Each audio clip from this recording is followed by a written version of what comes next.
Hello, Braemar County and all of Iowa. I'm Dr. Sean Ellenbrook. I'm a cancer scientist, biochemistry prof, and House District 57 candidate. And I'm Dr. Emily Babers. I'm a physician, mom of 3, and a health advocate.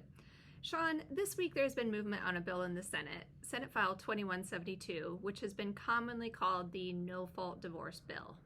No-fault divorce allows couples to dissolve a marriage without proving wrongdoing, generally citing irreconcilable differences or irretrievable breakdown. In 1970, Iowa became the second state in the nation to enact a no-fault divorce law. Since that time, all 50 states have enacted this. Now, that's like over 50 years of having this. It is.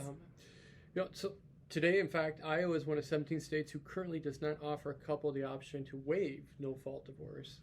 Senate File 2172 would allow couples to jointly and voluntarily, at the time of applying for a marriage license, waive their future right to dissolve marriage unless they can prove adultery, imprisonment for a felony, abandonment for at least 1 year, domestic violence, including physical or sexual abuse, or greater than 2 years of separation. Republican Senator Green said that the goal of his bill is to promote marriage. Green said if family is not supported, then government is left picking up the pieces. Green went on to say family is the best place to educate and nurture the next generation.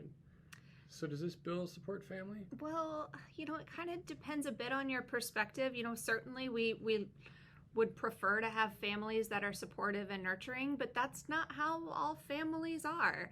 The bill is crafted to make it more difficult for Iowans to get a divorce, no matter how dysfunctional the relationship might be. And to be clear, those kind of dysfunctional relationships are not always the best place to nurture the next generation. Yeah, and I get what some folks are saying. What's the problem? I mean, the bill is giving people the choice to dismiss their no-fault divorce rights. Mm-hmm. Well, the problem is sometimes love, unfortunately, can be blind and marriages don't always go as planned. Right. When somebody is young and idealistic about their future with someone and potentially hasn't yet encountered future challenges, it's not really the time to ask them to sign their rights away. It can be a decision that can be influenced or manipulated or coerced depending on the situation that they're in. Yeah, and unfortunately, domestic violence, physical and sexual assault, adultery, all those things can happen within a marriage. And with no fault, there's a clear way out. Right. If the no fault is waived, those things are not always easy to prove in court. Sometimes impossible to prove in court. And because it's not just tedious to prove it, but also costly, it can place women in a vulnerable and sometimes increasingly dangerous position while they try to navigate that. And proving these things in court, can cost a lot of money. Mm-hmm. And, lawyers' fees and everything. It could become prohibited. Divorce could become prohibitive if that no fault was waived. Right.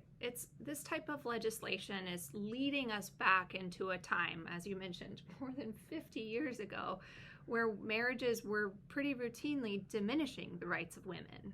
Sounds like this bill, it has cleared subcommittee, but it sounds like this bill may see some revision going forward. Right. Regardless of how you feel about marriage, this type of legislation, along with other recent Iowa bills that have either passed already in subcommittees or been proposed, are backward steps toward a Handmaid's Tale type dystopia. And coercion, as well as criminalization within families, is not hands-off government, it's not small government, and it's not family-friendly. No, it's not. And I hope this bill does not advance any further in the Senate. I couldn't agree more. Until next time, be well, Iowa.